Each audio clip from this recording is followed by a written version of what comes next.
ఆడవాళ్ళకి ఆడవాళ్ళే శత్రువులు అనేది చాలాసార్లు రుజువైందండి. ఆడవాళ్ళకి ఆడవాళ్ళే కాదు, మనిషికి మనిషే శత్రువు. అందులోనూ ఆడజాతిలో ఉన్నవాళ్ళు రాక్షస జాతికి చెందిన వాళ్ళే ఎక్కువ మంది ఉంటారండి. నోటితో పాపాలు చేసేవాళ్ళు ఎక్కువ మంది ఉంటారు. ఇదంతా ఎందుకు చెప్తున్నానంటే 18వ తారీఖు పెళ్ళయ్యి 20వ తారీఖు భర్త చనిపోయిన అమ్మాయి జీవితం ఎంత నరకప్రాయమైందండి. అటువంటి ఆడపిల్లని పాదం మంచిది కాదు అని ఒక రాక్షస జాతికి చెందిన స్త్రీ కామెంట్ పెట్టింది. అటువంటి ఆడదాన్ని ఏం చేయాలండి?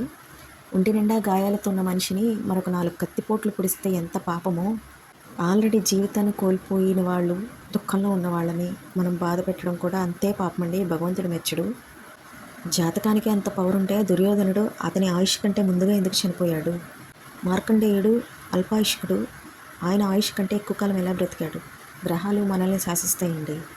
గ్రహాలని భగవంతుడు శాసిస్తాడు. కాబట్టి సాధ్యమైనంత వరకు మాటలతోనూ చేతులతోనూ ఎవరిని బాధ పెట్టకండి. నిజంగా జాతకంలో దోషాలుంటే పరిహారం ఏంటో తెలుసండి. మనం చేసే మంచి పనుల ద్వారా మన పాపకర్మలు తొలుగుతాయి.